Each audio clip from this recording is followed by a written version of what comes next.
Merry Christmas! Let's go! We're back, baby! Olympiacos, what a win!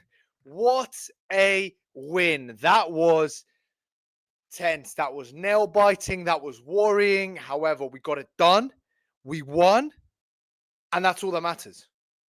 We won by 1 point and we'll take it. Everything. That's literally what I wanted. I don't care. We win. That's all that matters. Yes, I was a little bit anxious in the last couple of minutes. Yes, Milan could have won the game if their passing was better in the final second. Yes to all of that. But we won. We're top of the table still. 12-6. Bring on 2025. Are we going to win the EuroLeague? Yes. There you go. Done. Sorted. Now, first things first. Far too many turnovers. The game was not a good quality game. Both teams clearly had too many turnovers. Both teams clearly looked fatigued. Olympiacos, obviously playing with one center, looked like they were missing. They were missing pieces. It was very, very clear that this wasn't a full strength Olympiacos side out there. However, we managed to deal with it really, really well. And at the end of the game, Barzokas actually closed out the game without fall in, without a center. So he closed the game out with Sasha and Peters, with Vezenkov and Peters at the 4 and the 5, with a very, very small lineup. But Milan did the same. They had Mirotic at the 5, he's a power forward, and they had him at the center. So both teams played very small ball. But thankfully, it worked in our favor in the end. I mean, as I said, a lot of turnovers. I think we had 17 turnovers as a team, if I'm not mistaken. And Milan had 16 or some crazy like that. Yeah, we had 17 turnovers, which is crazy for a team. And we had 23 assists. So 23 assists and 17 turnovers is a very bad ratio for a team like Olympiacos that prides itself in moving the ball around and getting good looks and getting the good open shots, and at the same time being smart with the ball, playing tight defense, and managing to limit their own turnovers. With that in mind, a lot of games have been coming thick and fast. We're playing away from home on Boxing Day, day after Christmas. We don't know what sort of practice has been going on over the past few days. As I said, we were playing without any backup centers behind Fall. So all in all, performance-wise, as a whole situation, the fact that we got the win is the only thing that matters. Now, there are obviously some bright sparks within that situation, and I want to focus on them. First and foremost, I mean, our boy Sasha Vezenkov, he got MVP of the game. He finished with 21 points, of which 5 of 7 from the 2-point field goal, 3 of 5 from 3, 2 of 2 free throws, 4 rebounds, and a PIR of 21. He had no assists, but others did it for him. He did the scoring. A PIR of 21, finishing as most valuable player. I mean, Sasha Vezenkov, we say this again and again. What a player he is. He has 2 brilliant things about his scoring game. The first thing is that his cuts are so efficient and so direct to the basket that with a player like Fall or Vildoza, Goss, walk up, they just find him directly under the basket, and all he has to do is just lay it up, just turn around and just finish. And he doesn't need to take a dribble, doesn't need to take too long, doesn't get blocked, finishes really efficiently around the basket. And then also his 3-pointers. He is such a quick shooter, and he shoots from so high up. Like the ball is already, he catches it from here and just pulls it. Like he doesn't have to bring it up through his body. That it's such a great way to shoot. And he's like a sniper out there. He's absolutely lethal. He had 3 from 5 today from behind the arc, shooting 60% from 3, which is an incredible percentage. And the way he shot, like it was, some of the shots were such huge shots, and he'd shoot them from far out as well. They weren't at the 6.75 meter line. He was shooting from about 8 meters out, and they were just snipers. They were nothing but net. Like it was excellent. If you think about it, we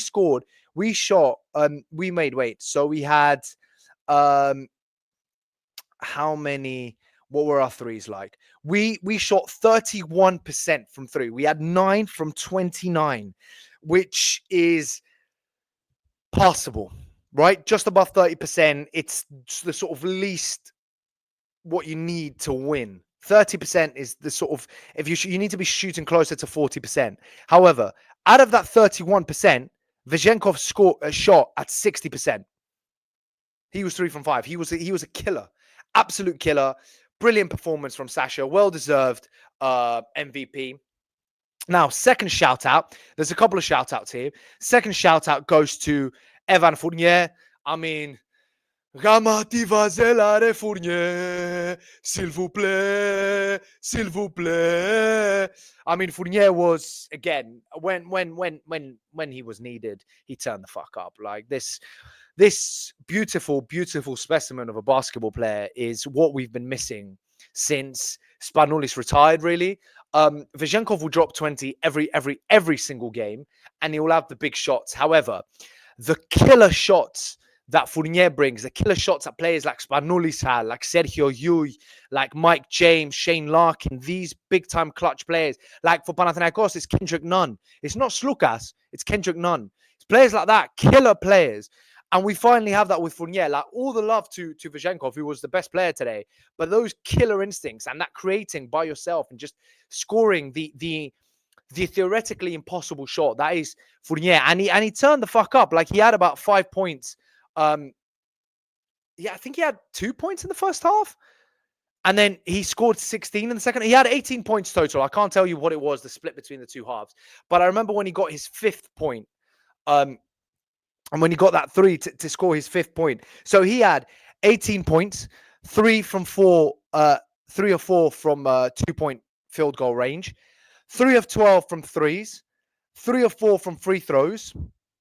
And then he had 1 rebound, 7 assists, 5 steals, and only 2 turnovers with a PIR of 18. I'm sorry, 5 steals. He had more than half of our steals. We had 8 steals in total, and Fournier had 5 of them. Now, I need to go back to the reaction video I did when we signed him in the summer. And I said, his defense is not his strongest point. My God, I apologize. Evan, je suis désolé. I'm really sorry. My guy, your defense is much, much better than we expected. Much better suited to the European game than anyone expected. And fair play to you. 5 steals. Like, incredible. I remember watching him stealing the ball a couple of times during the game, and I was like, Jesus Christ, that's Fournier. That's not Walkup. That's not Vildoza. That's not Goss. That's not McKissick. It's Fournier. That brilliant performance. He swiped the ball from Kostas a couple of times. And I mean, he only had 2 turnovers as well. If you think about it, 7 assists and 5 steals with only 2 turnovers. I'm sorry. That is just incredible statistics by Fournier. Fair play to him. And well bloody done. And then 2 more quick shout outs. One goes to Peters, who in 15 minutes got 14 points, basically a point per minute. Incredible performance by Alec Peters. And he was 3 from 3 from 2-point range, 1 from 3 from 3-point range, 5 from 5 from free throws, 1 rebound. That's it. And for a PIR of 12. Brilliant performance from him. Very efficient. In 15 minutes, 14 points. That's what you want from a player like Peters. That's what you want from your best player last season, your highest, your top scorer from last season. You want someone who comes on, bang, bang, bang, hits his shot, bang, done. And he closed out the game. He was there for crunch time. Barzokas trusted him and Vezenkov to play the 4 and the 5. Yes, I know I mentioned Milano also played with a shorter lineup, but he closed it out, not Fall. It was Peters. So fair play to him. And then final shout out to Mustafa Fall. In 25 minutes, he had 11 points, of which 5 from 7 2-point range, 1 from 3 from free throws. He had 3 rebounds, 2 assists with a PIR of 9. So he was, I mean, his PIR doesn't reflect how important I think he was to the game, because it was quite clear, especially in the first half, that when Fall wasn't on court, we struggled a lot more than when he was on it. I think we played much better, especially in the first half, and that kept us in the game. He was very dominant with his shots, like in the paint, just dunking all over people. The issue with Farr was that he got called for an offensive foul when he tried to do the chicken wing, and he had a couple of times where he was swiped and a couple of bad passes. That's what brings his PIR down. But I thought that was overall a very full-like performance, what you sort of expect and what you want when your second and third string centers are out. So that's overall, I'm quite happy with Four's performance. Yeah, so overall, I mean, the win is what matters. We got the win, 1 point. That's all we care about. We move on. Next week, we've got Žalgiris away, if I'm not mistaken. Yes, Žalgiris away on Thursday, the 2nd of January. We go into 2025 at top of the leaderboards alongside Monaco and Paris. What more can you want? Very, very happy. And yeah, let's get it in 2025. Let's do it. Let's win the EuroLeague. Vamos Olympiacos.